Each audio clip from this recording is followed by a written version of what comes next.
At one point during its 100-mile journey through the hills and valleys of western Pennsylvania, the Shenango River runs next to a 1.5 mile long piece of historic property where the old Shenango Furnace once stood. This expansive piece of property, a former site of the Erie Canal, now has 2 main lines and a spur of Norfolk Southern and plenty of space for future development. Current President and General Partner Patrick Zaccoli takes us on a tour of the past, present, and his future vision for this site.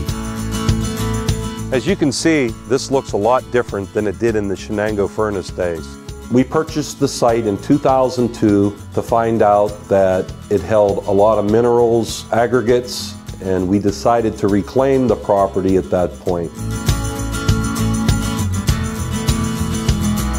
Historically, the artifacts that we've dug up here are really cool. Some of the old drill bits and tools that the guys used to use here, the artifacts, the bottles, the history lesson in itself, from medicines to the beer they drank here. There's been a lot of interesting items. The one that probably holds dear to my heart is my grandfather used to work here. He used to work an old farm up in Greenville. He held the shoveling record at Shenango Furnace of sand. And a couple times I've come across old shovels with broken handles and stuff, and I think of my grandfather.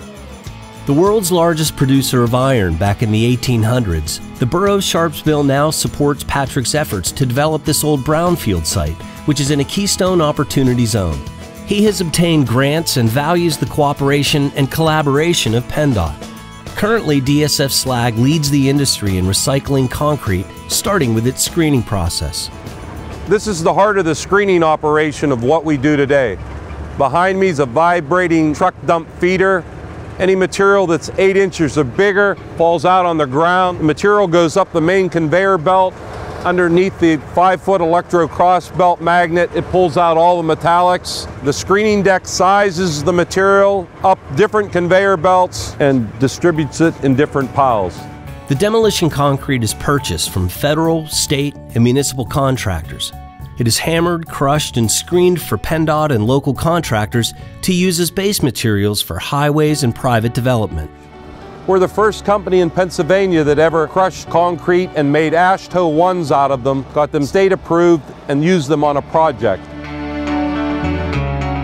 Shenango Furnace's rich history hasn't hindered PennDOT's Engineering District 1, the municipality of Sharpsville, and legislators from having some progressive ideas and its developers from having a creative vision looking forward. The vision of this site moving into the future is green technology that our children will use. Clean energy possibilities include the addition of solar panels across what will eventually include 100 acres of land. Manufacturing facilities and buildings can be constructed to house PennDOT products, including all Type A aggregates, cement, salt, liquid fuels, as well as many other bulk products. For the agricultural industry, lime and other fertilizers could be stored here. For the gas and oil industry, frac sand can be contained in these buildings. Also, the proximity of the Norfolk Southern lines and the vast expanse on the northwest side of the property allows for the inclusion of a unit train that will be comprised of around 100 cars at a time. On the southern end of the property, a Norfolk Southern spur already exists to handle smaller rail shipments. According to a recent feasibility study, all of these efforts combined could create up to 3,000 jobs regionally.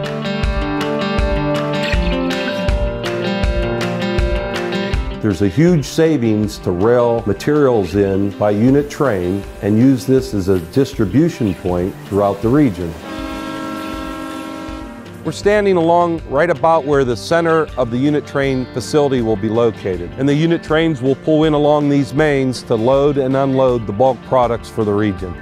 It's an estimated $1.5 million savings a year by railing the salt in. In the next couple years, development will take place. This area right here will probably house about 1 million tons of frac sand. There'll be buildings built as a distribution center of maybe Morton salt products, lumber, or televisions.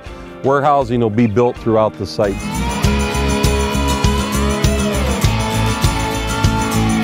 When I was a child, 2, 3, 4 years old, I used to have a dream over and over and over, hundreds of times. Finally, the dream went away. Years went by. Bought the first piece of property in 2002. Somebody was recommended to me to design a logo for me. She knew nothing about me. And one of the three choices she gave me was the same exact guy in my dream. And I figured that, we were doing the right thing. Confident that he's bringing positive change to his own hometown with a more comprehensive plan for the county and region, Patrick is set to begin construction in early spring of 2015. Stay tuned for updates as the development of Sharpsville Furnace continues.